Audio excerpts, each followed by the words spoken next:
जिस बेइज्जती के साथ मुझे उठाया है, ईश्वर दादा को भी मैं गलत नहीं कहा। बहुत बढ़िया कार्यक्रम चल रहा है। 5-7 मिनट मैं भी आपका पुराण पीऊंगा। जो यहाँ कुंवर जावेद दादा सभी बड़े विद्वान कर बैठे हैं, जो पंक्तियां ले जानी होगी दादा लोगों की ले जाइएगा, मेरी कहीं ले जाने की जरूरत नहीं है। यही सुनना है और यही छोड़ देना है। सबसे खूबसूरत और सबसे विद्वान मैं ही हूँ, ऐसा मैं खुदे मानता। हमको स्टार्ट कर दीजिए 5-7 मिनट के लिए। सबसे टैलेंटेड भी मैं, मेरे अंदर टैलेंट कूट कूट के भरा है। दादा ये अलग बात है कि इतना कूट दिया गया, किस तरह हो गया। मेरा सम्मान देखिए सर, हाँ आप जोड़े से हैं इसलिए आप तो विशेष ध्यान।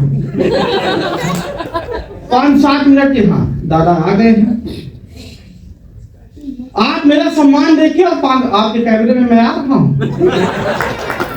नहीं मैं आता नहीं इस तरह, जैसे जावेद दादा अपनी कोट पहने हुए हैं उस तरह का एक बार मैं धोखे से कपड़ा पहन के चला गया, तो लोगों को पता नहीं चल पा रहा था कहाँ से आदमी है कहाँ से कपड़ा। मेरा सम्मान देखिए और स्टार्ट हो जाइए। यहाँ तो हम लोग बहुत जल्दी स्टार्ट हो गए। आदरणीय राजेंद्र दादा भाई ने बड़ा बढ़िया कार्यक्रम करा, बहुत जल्दी स्टार्ट करा के एक जगह हमको सुरेश दादा ने उधर छत्तीसगढ़ तरफ बुलाया था। सर 4 घंटे का कार्यक्रम था और 3 घंटे तक सम्मान चला। उसी प्रकार लगता था आज यहाँ होगा। 6 बजे से हम लोग इधर आ गए थे। फूल से सम्मान, माला से सम्मान, रोली से, चंदन से, साल से, श्रीफल से, फिर राइफल भर से बचा। मुझे लगा वो भी हो जाए तो हमको मोक्ष को प्राप्त हो। तो वो सम्मान मेरा देखिए कितना ज्यादा है। और स्टार्ट हो जाए। एक सज्जन सुबह सुबह मेरे घर आए। एक सज्जन सुबह सुबह मेरे घर आए, दरवाजा खटखटाए। दरवाजा खोलते हुए मैंने पूछा फरमाइए। वो हमारे हाथ में चना दे के बोले पहले खाइए। मैं चना खाते हुए ही पूछा सुबह सुबह कहाँ से आ रहे हैं और ये बताइए चना क्यों खिला रहे हैं। वो बोले आज शनिवार है। हम बोले शनिवार हो, बुधवार हो, रविवार हो, पर आज चना क्यों खिला रहे हैं। वो बोले यही तो बता रहे हैं। एक पंडित जी ने मुझसे कहा था शनिवार के दिन आप किसी काले कुत्ते को चना शनिवार के दिन आप किसी काले कुत्ते को चना खिलाइए और काला कुत्ता मेरे हाथ से चना खाए। ये कुत्ते में कहा दम है। सर आप खा लीजिए, आप क्या काले कुत्ते से। ये मेरा सम्मान है।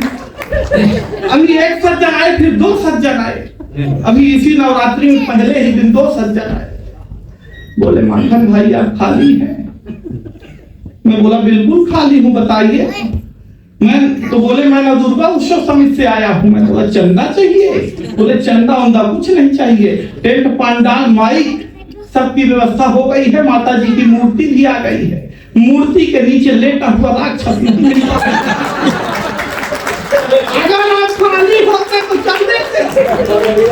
मैं साहिब से निकल लिया। अभी कल 9वीं के दिन दादा, कल 9वीं के दिन फिर आए। बोले आप खाली हो। मैं बोला बिल्कुल नहीं खाली हूँ। फालतू की बात मत। तभी मेरे राजेंद्र पांडे जी का फोन आया। ये दादा बोले कि तुम उधर खाली वाली मत रहो, तुम इधर मुंबई आओ।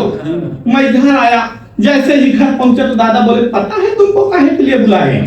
मैं बोला नहीं पता है, मुझे तो ये पता है कि मैं कल सम्मेलन के लिए आया। बोले कल सम्मेलन तो वो ठीक है, इधर मुंबई में बहुत वर्षा हो रही है, मेरा रावण भीग गया। मेरा रावण भीग गया, तुम्ही को निपटाएंगे।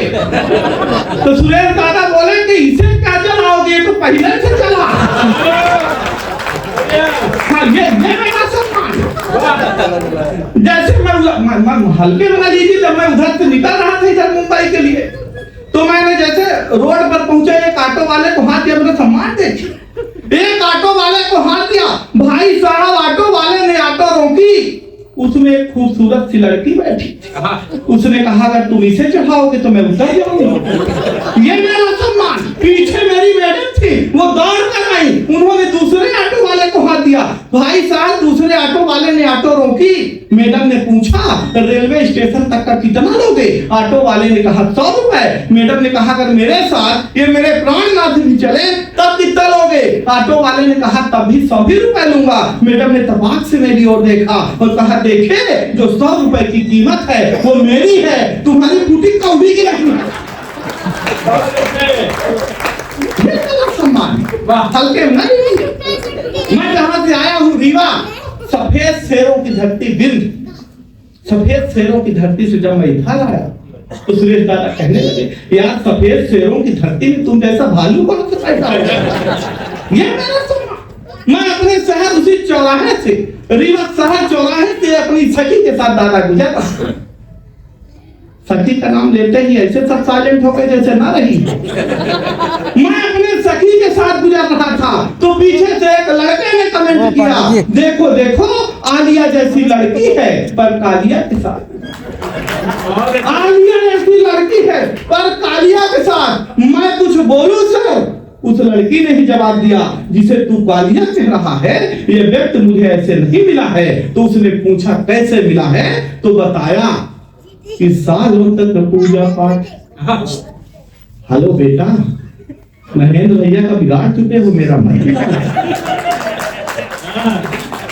कि सालों तक पूजा पाठ जब तप किए मैंने तब जाके मेरे लिए प्यार लेके आए हैं। नहीं जाता ऐसे नहीं मिला। वो सावन के 16 सोमवार व्रत रही है तब जाके मुझे पाई। अच्छा। हल्के न लीजिए। अभी पिछले दिनों फिर थी, मैं पूछा अब क्यों रहती हो? बोली पहले भी रहा करती थी। मैं पूछा क्यों रहती थी? बोली सुंदर वर मांगा करती थी। मैंने कहा तो विश्व सुंदर पा गई हो, अब क्यों रहती हो? बोली अब इसलिए रहती हूँ कि भगवान मिले तो उनसे पूछूंगी कि क्या मांगा था, क्या मिला है। बताइए सालों तक पूजा पाठ जब तप किए मैंने तब जाके मेरे लिए प्यार लेके आए हैं। दुनिया की नजरों में लायक न प्यार मेरा फिर भी ये मेरे लिए यार लेके आए हैं। बहार लेके आए हैं, फुहार लेके आए हैं, फुहार लेके आए हैं, बहार लेके आए हैं। मेरे लिए हीरो वाला हार लेके आए हैं। वो मेरे इस तप का तो यही परिणाम मिला। शनिदेव स्वयं अवतार लेके मेरी तरह दिख रहे। अगर यहाँ 1-2 पीस भी हो तो कल से अपने आप को शनिदेव भी समझे। नहीं हंसने की बात नहीं है। तेल चढ़ जाएगा पर हल्दी नहीं लग पाए। हल्दी लगने में आग लगा, मेरी तो लगी नहीं पा रही। मेरे पिताजी के कई बार निवेदन करने पर दादा एक शादी वाले मेरे घर आ गए। मुझे देख करके जाने लगे, कुछ बोले नहीं। तो मेरे पिताजी खुद आ गए। उन्होंने कहा आपने लड़का देख लिया? बोला कुछ नहीं। तो उन्होंने कहा देखिए भाई साहब मैंने लड़का देख लिया है, अब आप इसे ब्यूटी पार्लर वाले को दिखाइए। पिताजी ने कहा शादी ब्याह लड़के और लड़की के संबंध है, आप लड़की को दिखाइए। तब जाके फिर लड़की मुझे देखने के लिए आई। आधा घंटे तक लड़की हमको देखती रही। आधा घंटे तक लड़की हमको देखती रही। हम लड़की को देखते रहे। न लड़की मुझसे कुछ बोल रही थी न हम लड़की से कुछ बोल रहे थे। दादा आधा घंटे बाद लड़की हिम्मत करके बोली भाई साहब कि भाई साहब लड़का भाई साहब लड़का है। मैंने कहा जी बहन जी हम ही हैं। जी बहन जी हम ही हैं। उसने पूछा जब हम आपसे विवाह कर लेंगे तो आप मुझे क्या मानेंगे? मैंने कहा जिंदगी। उसने कहा लानत है ऐसी जिंदगी पर। पर आप लोगों को टेंशन नहीं लेना। टेंशन कब कहां कैसे आ जाए किसी को नहीं पता। टेंशन आता कैसे है दादा, आप तक पहुंचाता हूं। मुझे आया, मैं आप तक पहुंचाता हूं कि मैं मस्त मौला आदमी एक दिन रास्ते से जा रहा तो एक खूबसूरत लड़की ने मुझ जैसे खूबसूरत आदमी से लिफ्ट मांगा। सर मेरे लिए यही टेंशन की बात है, पर मैं बहुत अच्छा आदमी, मैंने उसे लिफ्ट दिया। भाई साहब कुछ दूर जाने के बाद उसे चक्कर आने लगे, मुझे और टेंशन हो गई। मैं उसे सीधे हॉस्पिटल लेके पहुंचा। 10 मिनट बाद डॉक्टर आया, बोला बधाई हो भाई, आप बाप बनने वाले बोला बधाई हो भाई, आप बाप बनने वाले हो। मुझे और टेंशन हो गई। मैंने कहा कदापि नहीं, होने वाले बच्चे का बाप मैं नहीं हूँ। तभी वो लड़की आ गई, बोली नहीं यही है तो और टेंशन हो। भाई साहब मेरा मेडिकल चेकअप कराया गया और रिपोर्ट ये आई, मैं तो कभी बाप नहीं बन सकता। और टेंशन अभी समाप्त नहीं हुई जा रहा। फिर मुझे ख्याल आया घर में मेरे 2 बच्चे, वो किससे आओगे। बढ़िया कितने में सुरेश दादा का फोन आया, बोले मेरे लाल, मेरे पीले, मेरे गुलाबी, मेरे काले, तुझे इतनी टेंशन है तो तू मुंबई चला। मैं इनके घर पहुंचने ही वाला था कि एक छोटे से बच्चे से पूछ लिया सुरेश जी का घर जानते हो। बोला हाँ यही बगल वाला जहां से मियां बीवी की लड़ने की आवाज आ रही है। मैंने पूछा तुम उन्हीं के बेटे हो। बोला इसी बात पे तो अंदर झगड़ा चल रहा है।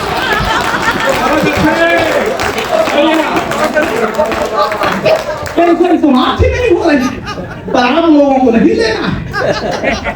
किसी तरह से मेरा विवाह लगा। अच्छा नहीं लगा तो लगा रह गया। मेरा विवाह लगा, उसके बाद कोरोना काल लग गया दादा, लॉकडाउन लग गया। सब होने वाली अपनी दुल्हन से वीडियो कॉल में बात कर रहे थे, मैं नहीं कर पाया। मैं अगर कर लेता और वो देख लेती तो मैंने उसे बताया कि कहाँ मिलो तो क्या हो सकता है कि फोन में ही की है बात, दिन दिन रात रात हो रे जी का लाभ एक दिन ना उठाया है। प्रेम में पड़े हुए थे, प्रेम में जड़े हुए थे, प्रेम में प्याला पी के प्रेम गीत गाया है। बाहर नहीं जाता, मैं गीत भी बहुत अच्छा गाता हूँ। ये तो आज आप लोगों का परम सौभाग्य है कि आज मैं नहीं गा रहा। नहीं तो मैं बचपन में अपने गाँव में गीत गाया तो मेरे गाँव वालों ने कहा इसे बॉम्बे भेजो। मैं पहले भी बॉम्बे आ चुका हूँ। मेरे गांव वालों ने कहा इसे बॉम्बे भेजो। फिर मैं बॉम्बे आया और बॉम्बे में गीत गाया तो बॉम्बे वालों ने भी कहा बहुत अच्छा गाता है, जहां से आया है। क्योंकि जैसा ही मैंने बॉम्बे में अपना सुर लगाया तो सुर में उदाहरण कर दिया। मैंने तरन्नुम छेड़ा तो लोग जहन्नुम की ओर जाने लगे। मुझे उसी एक गाने पे 2 अवार्ड मिले, छोटा अवार्ड गाना शुरू करने के लिए और बड़ा अवार्ड गाना बंद करने के लिए। अच्छा नहीं गा कि फोन में ही की है बात, दिन दिन रात रात हो रे जी का लाभ एक दिन ना उठाया है। प्रेम में पड़े हुए थे, प्रेम में जड़े हुए थे, प्रेम प्याला पी के प्रेम गीत गाया है। कि बरमाला हाथ में थी, सखियां भी साथ में थी, सखियां भी साथ में थी, बरमाला हाथ में थी। दुल्हन ने देखते ही जोर से चिल्लाया है कि एक प्रश्न पूछती हूँ आप ही बताएं नाथ, मुखड़ा पति किस सांचे से बनाया है। अब उस पगली को क्या मालूम कि प्रभु जिस सांचे से मुखड़ा बना रहे थे मैं वो सांचा ही हूँ। मैंने सांचा लेकर डॉक्टर साहब के पास पहुंचा। मैंने कहा डॉक्टर साहब इस सांचे में भी कुछ हो सकता है। बोले बिल्कुल हो सकता है। मैंने पूछा क्या? बोले प्लास्टिक सर्जरी। मैंने पूछा कितने में? तो बोले 5 लाख में। मैंने कहा इससे कम में? बोले बिल्कुल नहीं। मैंने कहा डॉक्टर साहब अगर प्लास्टिक में अपने घर से दे दूं तो? नहीं माने। मैंने कहा मत मानिए, पर इधर मैं बॉम्बे जा रहा हूँ और पांडे दादा ने मुझे बुलाया है, मेरे गले में खराश है, कुछ तो दवा दे दीजिए। बोले ये कर सकता हूँ बेटा। मैं बोला यही कर दीजिए। बोले इसके लिए काम करो, उस कोने में जाओ और बैठ जाओ। मैं गया, बैठ गया। फिर बोले उस कोने से उस कोने तक जाओ और वहां बैठ जाओ, वहां भी बैठ गया। बोले बीच में आओ, यहाँ बैठ जाओ, वहां भी बैठ गया। फिर बोले इधर आओ, ये 2 गोली लो ठीक हो जाएगा। मैंने कहा वो तो ठीक है, पर ये क्या था? बोले वो कुछ नहीं था, मैं कल घर में अपने काले कलर का सोफा लाया हूँ, देख रहा था कितना अच्छा लगेगा। ये हल्के ना लीजिए। इसी तरह से मेरा विवाह संपन्न हुआ, संपन्न हो गया। बनाए उनकी एक सखी जयमाले में मुझे देखने नहीं आ पाई थी, प्रणाम करता हूं। जयमाले में मुझे देखने नहीं आ पाई थी, तो फिर विवाह के बाद मेरे घर आई मुझे देखने। और पहली बार देखा तो क्या कहा कि एक दिन घर में मैं ऐसे ही बैठा था, तभी देखा सखी घर घूमने को आई है। मंद मंद मुस्कान लिए अपने चेहरे में, मानो घटा ही मेरे घर में उतर आई है। अब वो नमस्ते कहे जीजा जी, अब मैं सोचा बोलेगी, पर मेरी उम्मीद में वो पानी फेरे आई है। वो मेरी तरफ देख करके पूछती है बीबी से, सखी भैरव की मूर्ति तू कहाँ से ले आई? हम लोगों को तो आज सरकार भी हमसे मिले हैं। आप देखेंगे हर दीवार पर लिखा पाएंगे बेटी बचाओ बेटी पढ़ाओ। ट्रक के पीछे भी लिखा रहता बेटी बचाओ बेटी पढ़ाओ। दीवार के पीछे तक नहीं लिख रहे हैं एक बार बेटी बचाओ।